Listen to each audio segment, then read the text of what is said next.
Hey everybody, Dr. Tim Turlip here. Welcome to this week's 3 Minutes to Vitality. And this week we're going to talk a little bit about kind of segues off of what we talked about last week with IGF-1, if you remember that fancy term, and how that substance with human growth hormone helps to proliferate growth in cells and can create problems. Well, there's another element that also does that as well, and it's something that all of us almost believe to be a really healthful thing, and that's folic acid.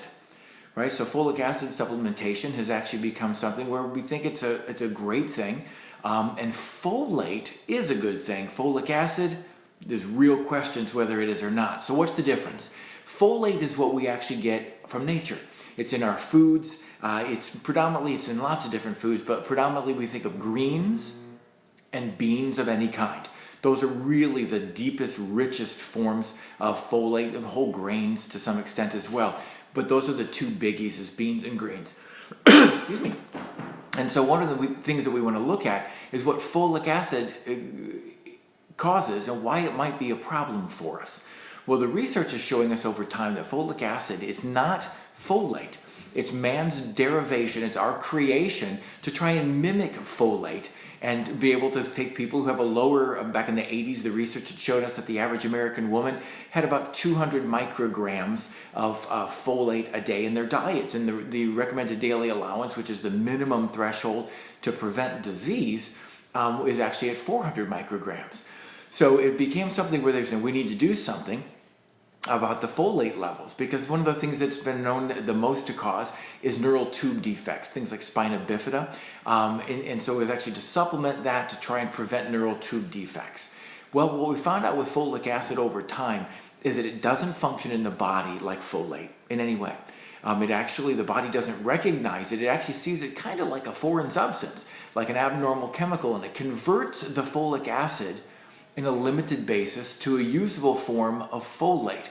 The rest of it remains circulating. A recent study showed that postmenopausal women, that nearly 80% of those ladies actually had free circulating folic acid, a technically abnormal chemical the body doesn't recognize, in their bloodstreams. So what we have come to look at typically is total folate, which actually is the natural form of folate that we get from our foods, plus what's circulating from folic acid, and that gives the global number of total folate. And it really isn't the same thing. One of the things that happened way back in the 40s is they were looking at a piece of research that was looking at leukemia patients, and they were trying to supplement with folic acid because low folate does induce cancer, but folic acid also induces cancer. So the leukemia patients were actually given folic acid supplements to try and actually see if it would facilitate or help their leukemia.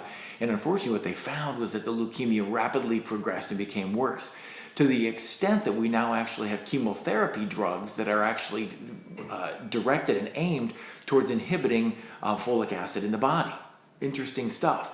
So there are lots of other studies that show this as well. A meta-analysis, which is a combination of multiple studies that are put together back in 2011, looked at 6 studies and showed that there was about a 25% increase in cancer rates overall, whether it was breast, lung, colon, etc. It didn't matter. It was actually this marked escalation with people who supplement with folic acid. So colon cancer is one that actually is pretty significant with folic acid. We actually see that people who actually for more than 3 years supplement with folic acid have a 35% increased risk of a thing called an adenocarcinoma, which is what the gastroenterologist might find when he was doing a colonoscopy, and a 50% increase in advanced adenocarcinoma, which is the aggressive kind. So wow, really? And we actually saw that in 1998, our federal government mandated that folic acid be put into all of the grains at a rate of about 140 micrograms per cup, right? So when we consume whole grains, we're also getting the folic acid whether we want it or not when you're eating processed grains.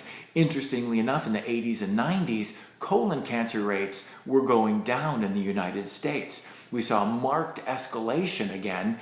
Once the supplemental folic acid was put into flours, we saw colon cancer rates significantly start to rise again within 2 years after that transpired.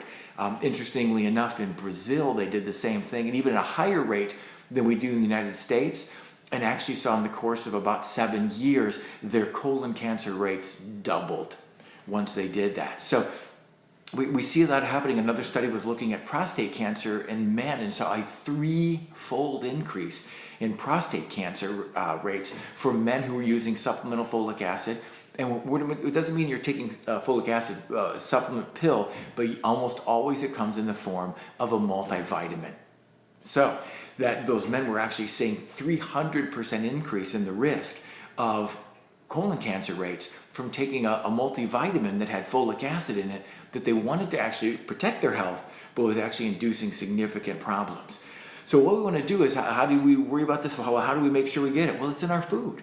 We just make sure that we're eating enough beans. And again, it doesn't matter whether it's a kidney bean, a red bean, a black bean, a garbanzo bean. It doesn't make a difference. Adzuki beans, pick a bean. It's just the bean. They will have tons of folic acid and greens. And again, it doesn't matter whether it's arugula or romaine or spinach or bok choy or kale or anything else.